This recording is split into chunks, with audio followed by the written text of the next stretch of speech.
Well, good morning, everyone, and welcome. Happy Wednesday, and welcome to the fall, even though it's not officially fall yet. But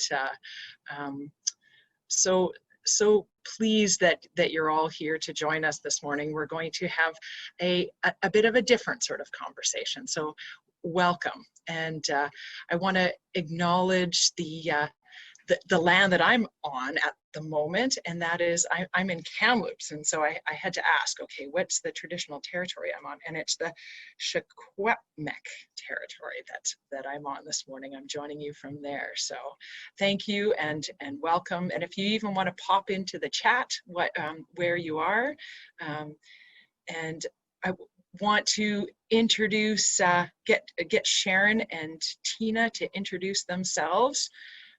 Sharon. Thanks, Christina. Good morning, everyone.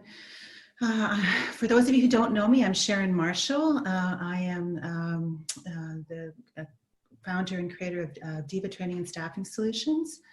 I am here with these lovely women as a graphic facilitator, and I'm excited to be a part of the conversation today. Oh, and I'm on the traditional territory of the Snanawas First Nation of the Coast Salish peoples here in Landsville on Bravery Island. Yay! Thank you, Sharon. And Tina. Good morning. Happy Wednesday. I'll let Nicole later, she can tell us what day of the month it is. There's a joke there. Wait for it. I am coming to you today in this beautiful Nahuelakum, which is also known as Bowen Island on the Coast Salish Sea, and honored to be on the territory of the Squamish people today. My ears are on and the wisdom is waiting. Happy to be here. Awesome. Thank you, Tina. It's August the 38th today? Is that 39th? Keep going. August 40th. August 40th. What am I thinking? Yes, it's August 40th. So welcome to August 40th. I love that. If you've been following Tina and Nicole on Facebook, it's been rather amusing.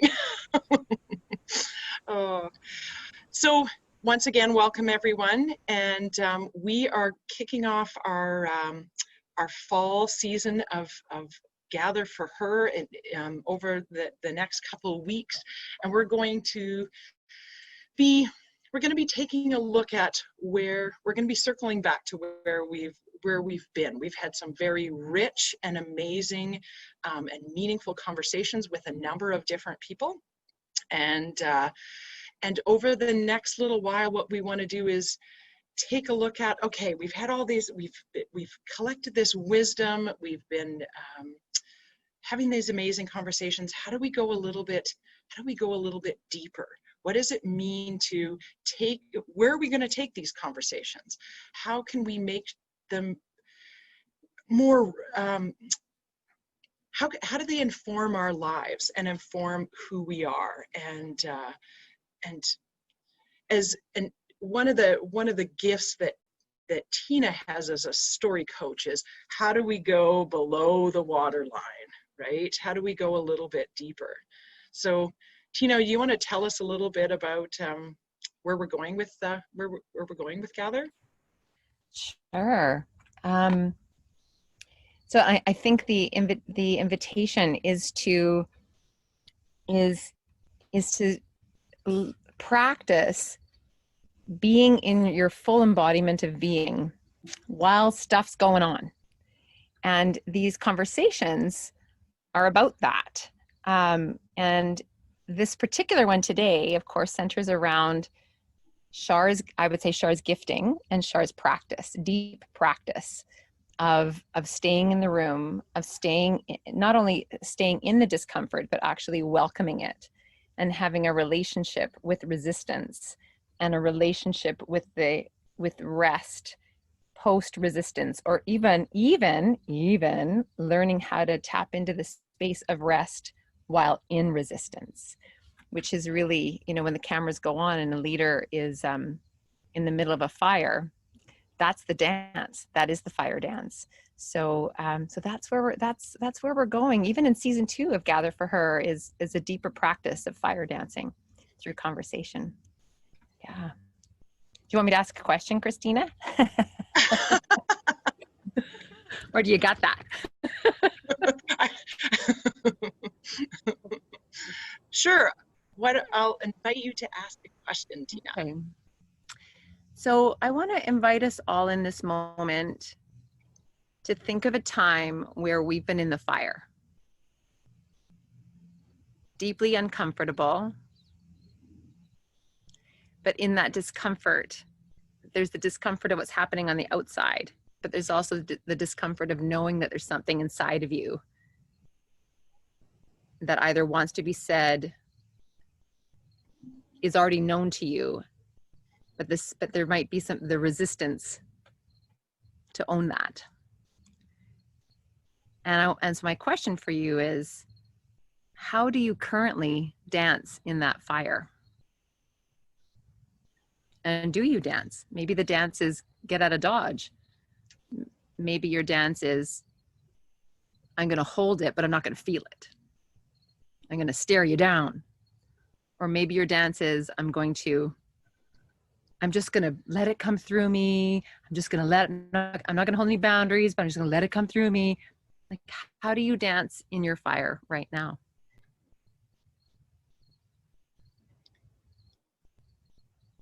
That's a pretty powerful question, Tina. And it's interesting because I think we all, interestingly enough, as we get older, we dance differently with the fire, right?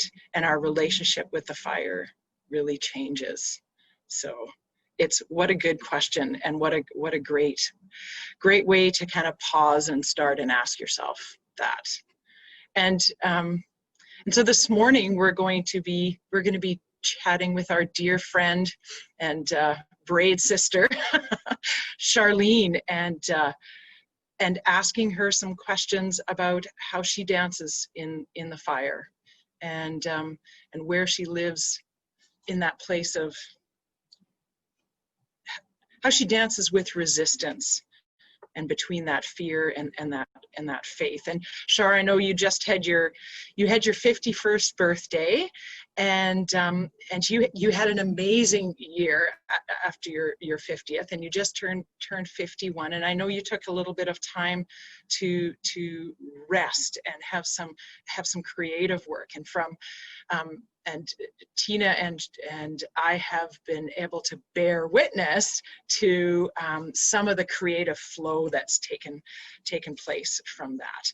And one of the things that I know as you're entering your 51st year, you were recently profiled as an impact media producer for PowHERhouse, and you have talked so much about her, the expression, the use of the term her. And so I'm curious if you can unpack that a bit and share with us how you see that informing your life and what you're ready for. Thank you. Thank you for being here and for allowing the space for a conversation, and for your willingness for us collectively to take this conversation to a deeper level this season, because I think that's where it's being called to go. So in the presence of modeling, which is what we try to do, we're going to kick off this conversation.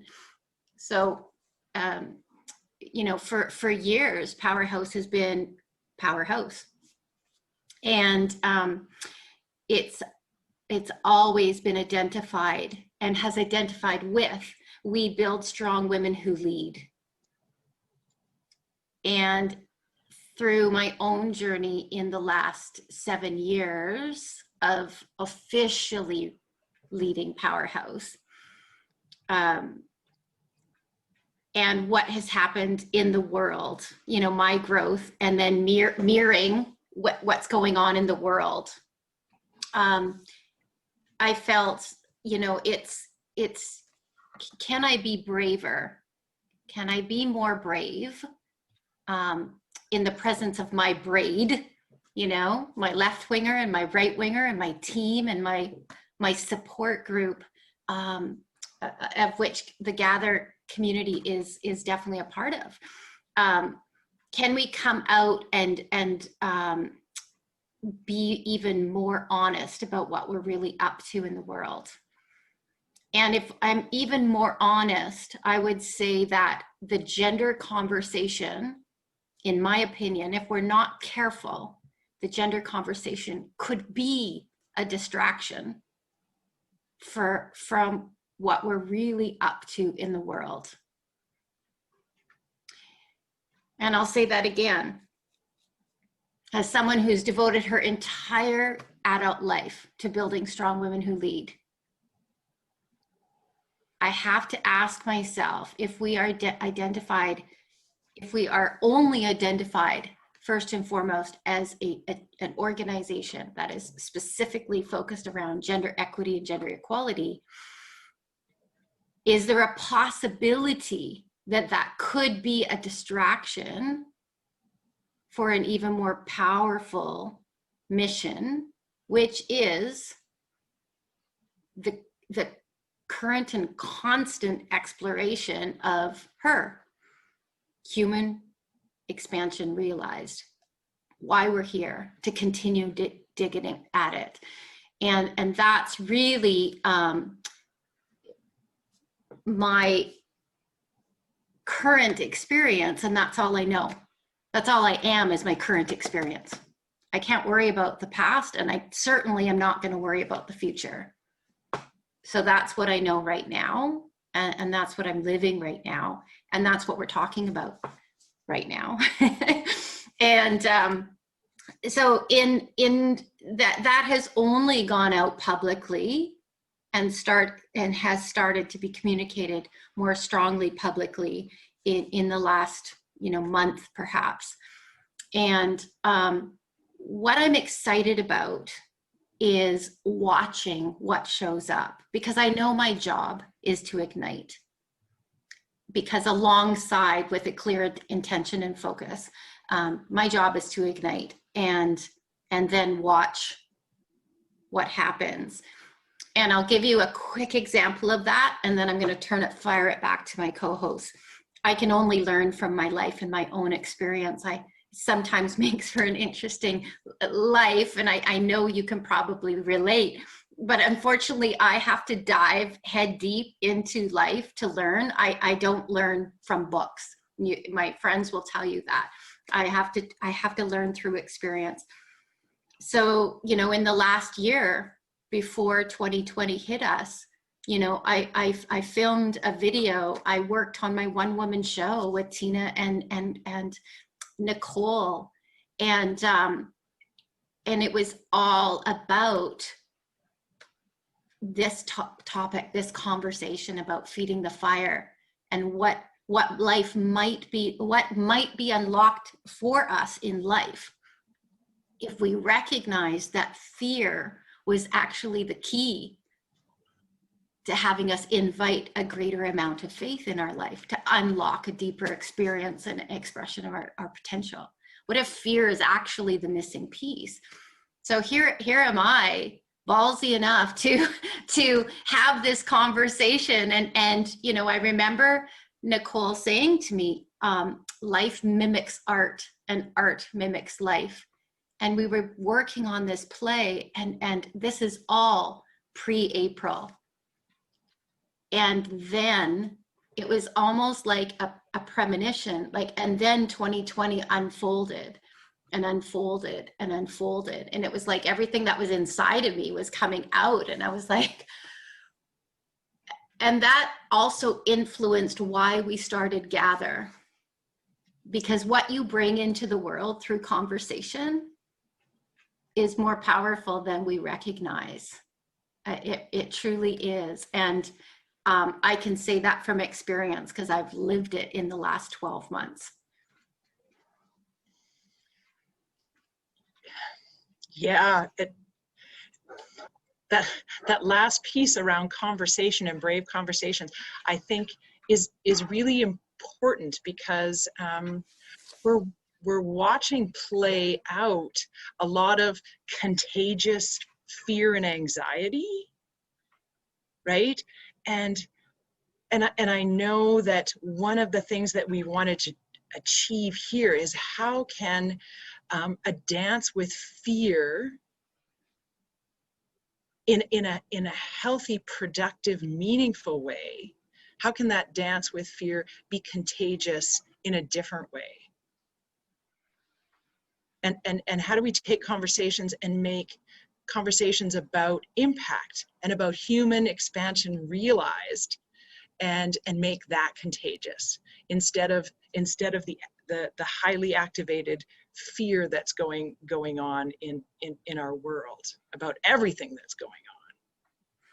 Tina, what I'm curious what you heard from Charlene.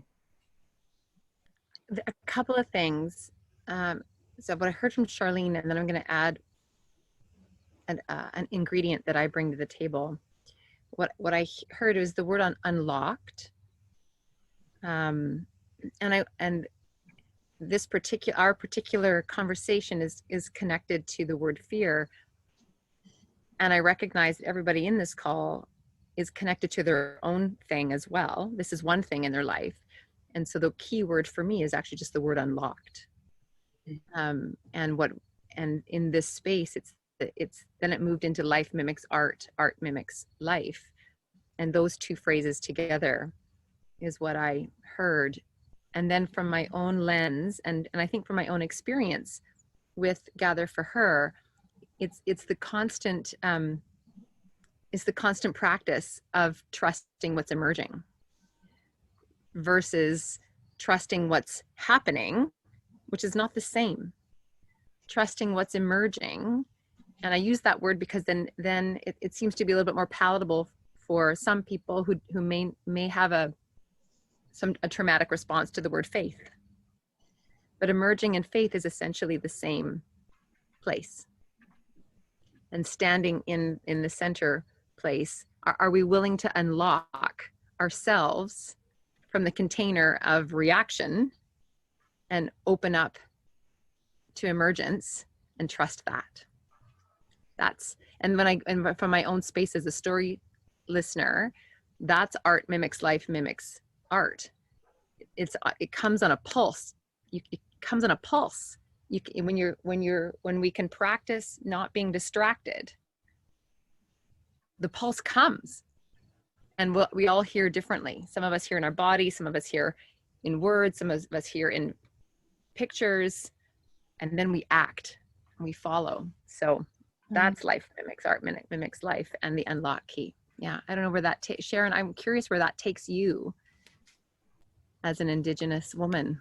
Well, the thing I've been thinking about is her and human expansion realized, and just wondering if because these gatherings have been for women from the beginning, but human expansion is like, and like Shar mentioned about the gender topic.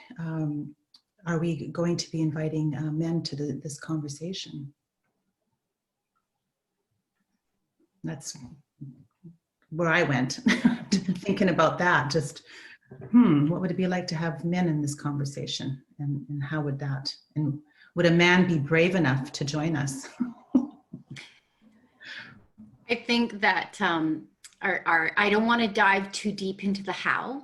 I don't want to dive too deep into the weeds, but what I will reflect back is the ripple of this group. If we build strong women who build strong families and affect relationships and communities and have more influence, throughout, the ripple touches.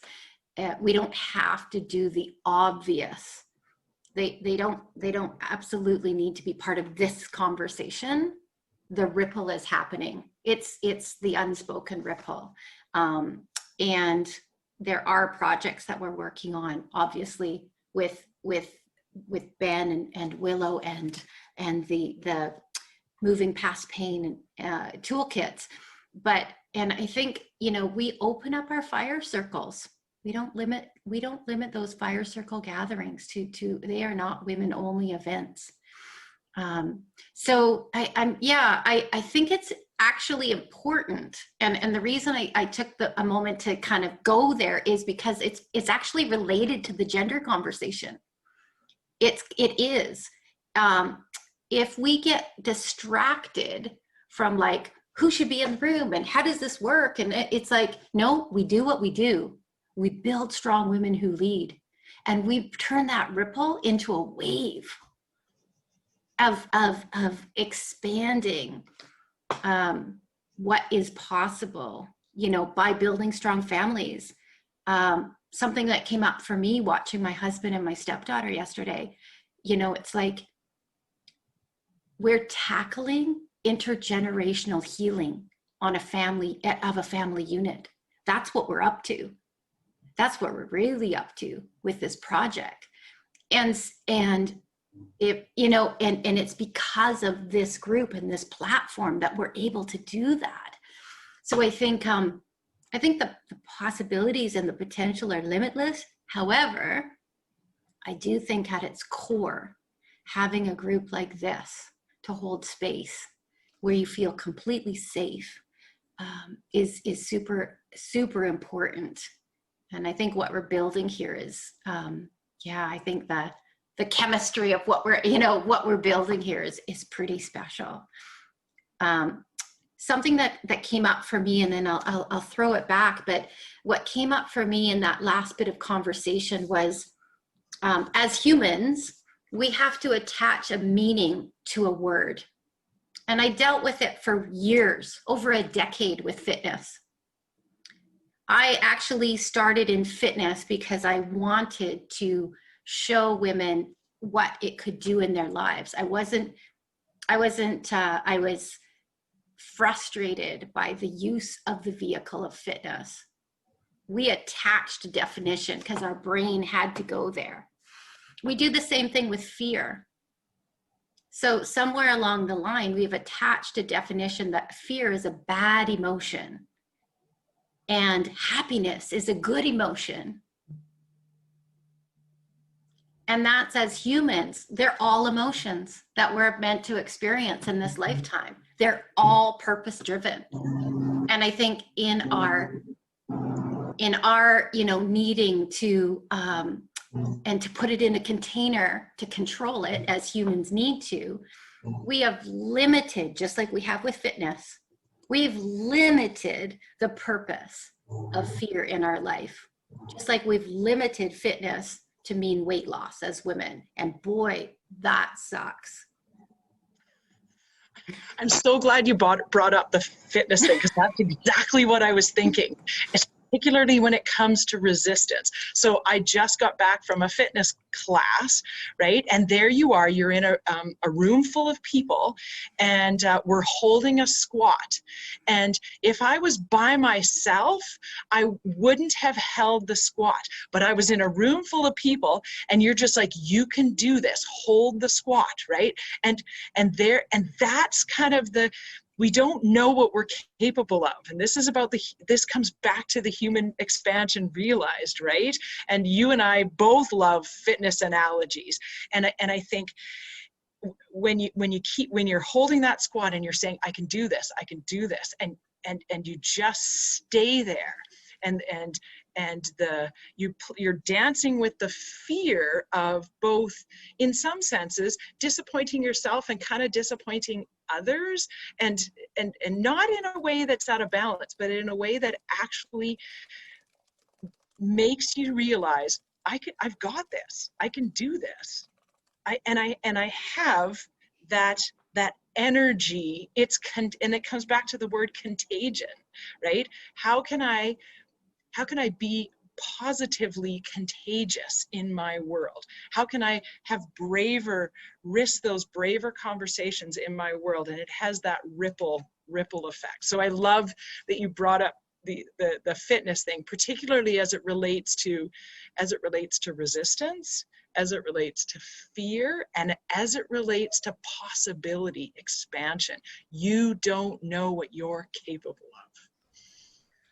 I love this. I'm going to jump into here because then when you use the word sustainable, it made me think, like, even in this conversation, we have a preconceived idea of what holding the squat is, right? We're like, right, I can do anything if I tell myself I can push through. Okay, we as women know that pushing is not sustainable. So it's like, I want to come back to the dancing, right? So it's when we can hold the squat and rest. This is some of what Char's, where she's going right now. Rest in the fear, not push it, not hold it, not muscle it, but rest in the fear. Science. Now I'm geeking out on this parasympathetic, sympathetic nervous system. I'm not going to go off. I promise you to. Okay. But when we can rest in it, we're actually operating from the parasympathetic place, which is where now we actually are fearless, even in the fear, because our body we are embodied. We're there, we're present, we're not holding, and it's sustainable. So to me, even these conversations, like, this is we might have like the gender thing. That's a hard conversation if we really jumped in. How do we practice? This is how we do it. So I wanted to go to pushing just in case that's in anybody's brain right now. Yeah, and I'm glad you did that. And that actually comes back to the power of the breath, right? When we breathe in, we activate our sympathetic, and when we exhale, we activate our parasympathetic. And that's where, so it's the act of breathing that actually allows us to not the resistance gritting, but the dance of resistance and rest, right? And that's a place that is, you get it when you actually experience it, right? It's actually one of those things that's difficult to describe, but absolutely critical in fire dancing. Mm-hmm. I think to take the concept of, we've started to introduce, and don't worry, because we're actually we're gonna plan a master class to just talk about the fire dance zone, because I honestly believe it's that important. But what I'd love to do is play a little game with you guys if you're up for it. And I'd like you to think about, you're welcome to share in the comments if you'd like, but no pressure. But I'd like you to think about a story, like a childhood story or an analogy or something that you've heard, if you can, bring it to mind, that was the greatest demonstration of where faith showed up, like biggest demonstration of bravery or faith. It was a storybook story as a child, or it was an analogy. Maybe it's a cultural story that's been passed down to you. But how did you learn about faith and bravery and courage as a young person growing up? I'm super curious about that. And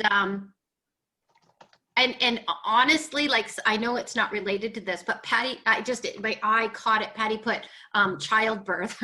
Like, honestly, childbirth, and this is from someone who has never birthed another human being.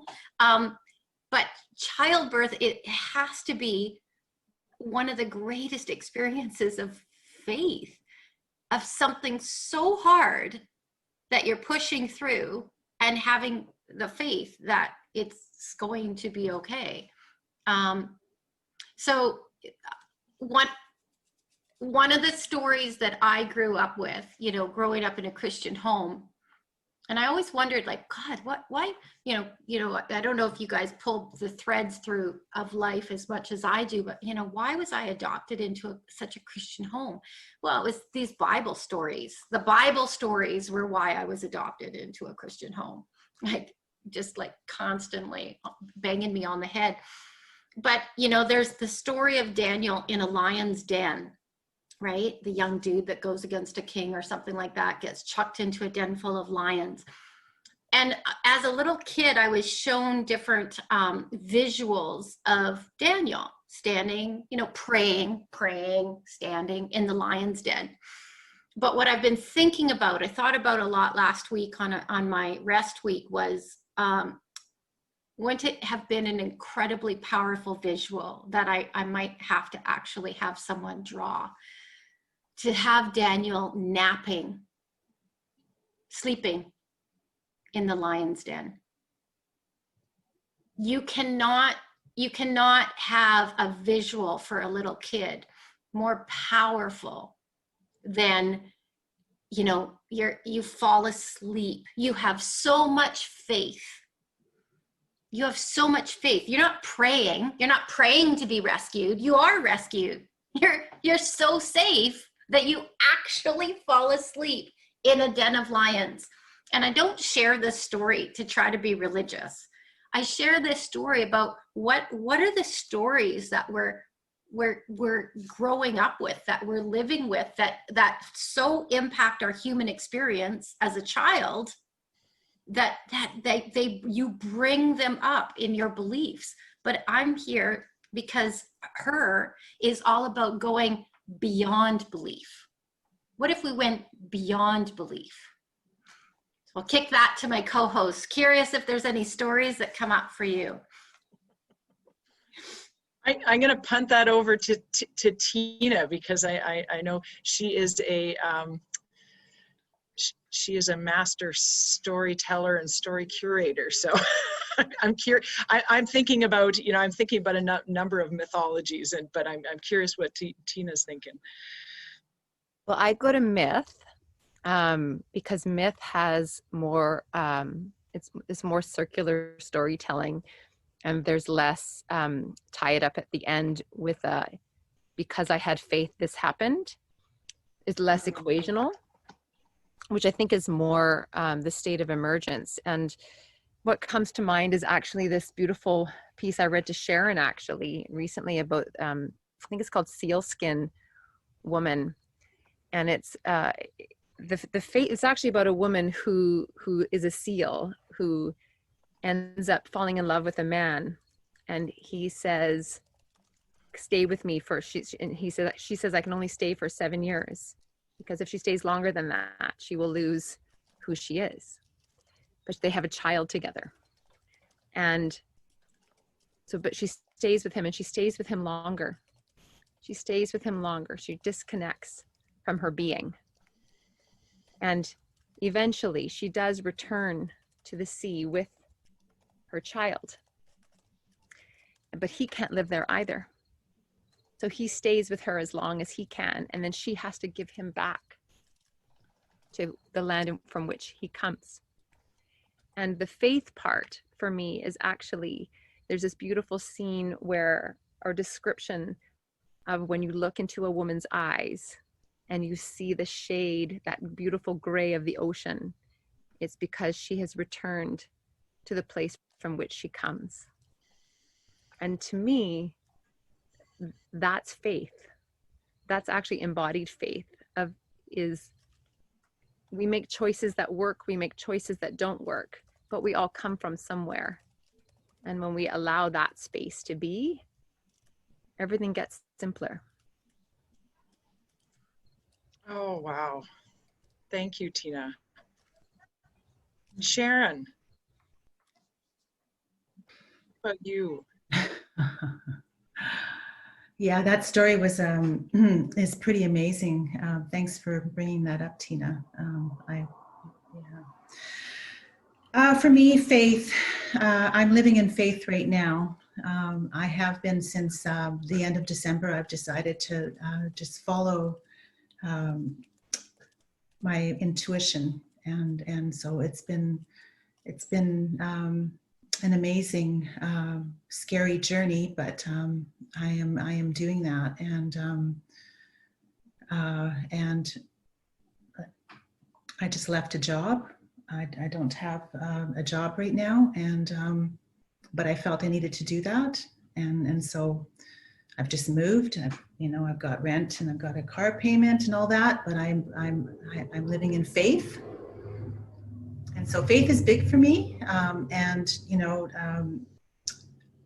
I think about Tina Roosevelt when she was on the last gather that she was on. There's a lot of her story that resonates with me, and so she is the impetus for me to leave my job, and so I'm not saying it's her fault.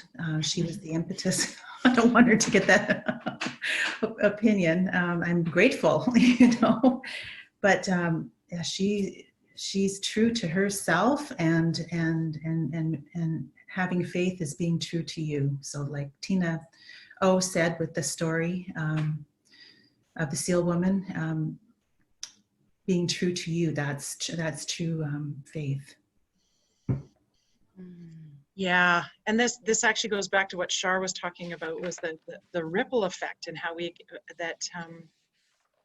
can actually inspire other people by living in faith.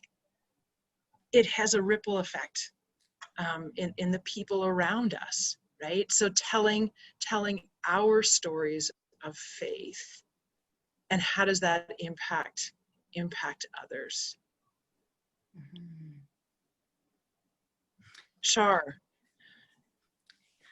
I think what's coming up for me, and I want to be able to open it up to the group, because it's such a, it's meant to be a kickoff conversation of where we're going, and the guests that we have coming up in the next few months are going to keep digging into this. It's just going to be such a great exploration, and I'm curious how brave we're willing to be, because if you're looking for a typical, it's not going to be here, because we're ready for more. And but what I feel like we need to do in to honor the group and open it up for a bit of dialogue is to ground it. And so I want to do my best to do that. If there was one kind of piece, like takeaway, if there was one piece that I'd love you to chew on until next week, when we dig further into the concept of rest, it's going to come from something that Deanne Whalen said. And as you know, I love Deanne so much and the journey that she's on, but I think it was a FireCircle, or maybe it was Gather. And she said, are we being a mouse, or are we being an eagle? Are we in our little world right now, worried about a whole bunch of things that many of them we have no control over? Let's be honest. Unless you have a vaccine, right? Let's put it into perspective. Even right? then. And yeah, and I'm sorry, I'm being a little bit flippant, but I'll never forget when Ben and I first got together, and I was losing my you-know-what when the towers were coming down. And he said to me, worry with a purpose. So take a fraction of the energy as women that we spend, and we talked a lot about this in our last FireCircle, worry, fraction. If you're not actually going to take action on what you're worried about, like, let's be honest, then you're wasting your energy. So unless you're running for the next presidential election, right? Take that energy and put it towards something you can make a difference. So I would like to remind us right now, are we being mice? Are we being eagles? Are we worrying about things that are absolutely out of our control? Or are we actually focusing on things that we're going to do something about, that we're going to have some bravery and some guts and some courage, and we're going to rustle up some really cool women, and we're actually going to make some shit happen? There's a difference. if we could focus on the solutions and what's possible and not continually focus on the problems. And I'll close my bit and then I'll kick it off, but I was lucky enough to do some strategic planning, and my braid knows this, with an amazing and Indigenous organization in the last couple of weeks. My heart opened up so wide to these men. I learned so much. And one thing that I took away was, one gentleman said, unless there is a straight line, I'm paraphrasing a little bit, unless there's a straight line between what it is you say you want and where your focus and attention is every single day, you're distracted. Yep. Unless there's a straight line between what it is that we say that we're here for and we're all about, and how that actually shows up in our daily life, we're distracted. And our lives are a reflection of the things we care about. So looking how we spend our time, energy, money, that shows us what we care about. And so it goes both ways, right? What do I care about? Where do I spend my time and money? Where do I spend my time and money? What do I care about? My time, energy, money, all of those things. And then asking yourself, am I getting distracted? And why? And I love that you brought up Diane Whalen's what you took from her, because here's one of the things that I took that I think kind of wraps this up. None of this actually belongs to us. We're stewards, right? Of the air, of the land, of the water, of our communities. And so none of this belongs to us, but we have and so that it takes away that grasping energy, that frantic energy, but it actually allows us to see how we are all interconnected, and that if nothing belongs to us, then we hold everything loosely, but with deep care. And that's living, I think, I don't think we can live as a mouse or an eagle. I think actually it has to be both and, because we have to be in our lives, right? We have to be in our lives too. But it can be both as a mouse and as an eagle. Tina. Same with the fear and the faith. Sorry. Same with the fear and the faith. We have to be living in the fear, to the faith, and And that's fire dancing, right? Because it's fluid.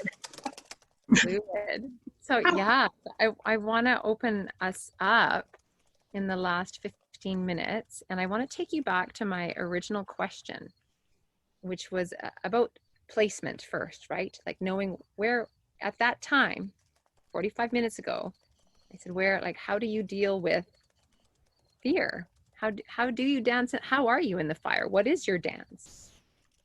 So just go back to those thoughts that you had then. And then I just want to open up the space for where are you now? Not we know you're not in the fire right now, but what's happened to that image that you had then and what you knew about yourself? What's arriving for you now? How are you? What are you learning about dancing in the fire in this conversation?